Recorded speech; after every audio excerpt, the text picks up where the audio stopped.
I'm Frederik Bokkenheuser. I'm a colorist here at the picture shop in Burbank, California, and been coloring now for 27 years.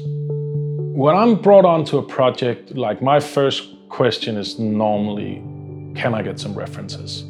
What is the mood board? What's the lookbook? When you have a common denominator and go like, that is red, we all know what it is, regardless of what shade the person will see it as.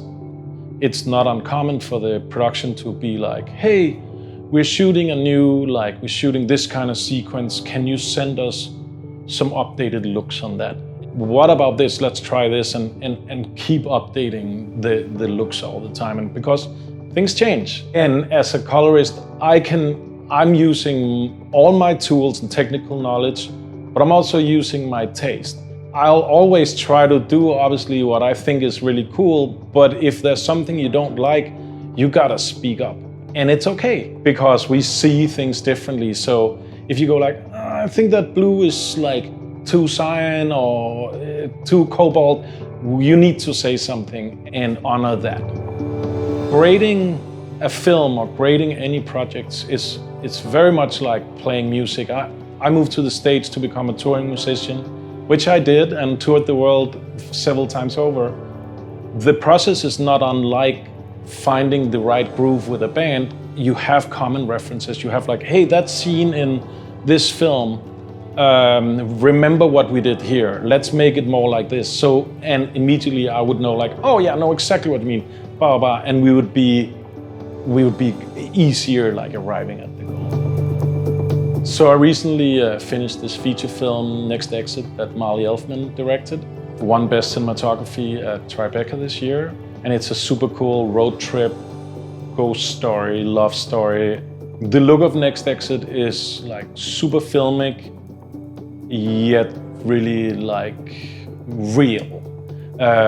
We wanted to be part of the road trip and the two main characters' story and not feel alienated by a look. We wanted to get closer to them, but we also wanted to keep it super filmic, so not too crunchy, and it's very, very organic feeling. The fun saying "fix it in post" is the bane of every person in post's existence. However, you can do most things in post.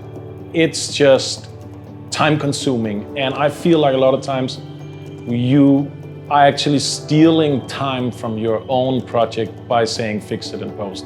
When you point your camera at something, if it doesn't look good there, it's not gonna look good in post. If you're in a white room with all people dressed in white and fair skin and whatever, it's not gonna have a lot of contrast. When I'm looking at it with my bare eye right now, does this look good? And if it does, it's also gonna look good in post. So I would say we're able to do a lot of things in post, but fix it in pre, please. I got brought on to Archive 81 with Netflix, and there was a ton of different formats we needed to reproduce.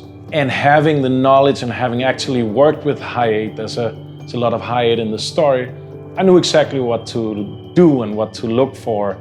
Beta SP, 16mm, transfer to 8mm, 35mm, all these different formats I physically like had in my hands. So that really helped me in my like understanding of what is it we're trying to fake. And I'll give that advice to any colorist, like try to get your hands on as many formats as possible and see what they really do. Because if you don't know what 35mm is, it's gonna be harder for you to reproduce or make it look like that if a filmmaker wants you to make something look like 35, for instance.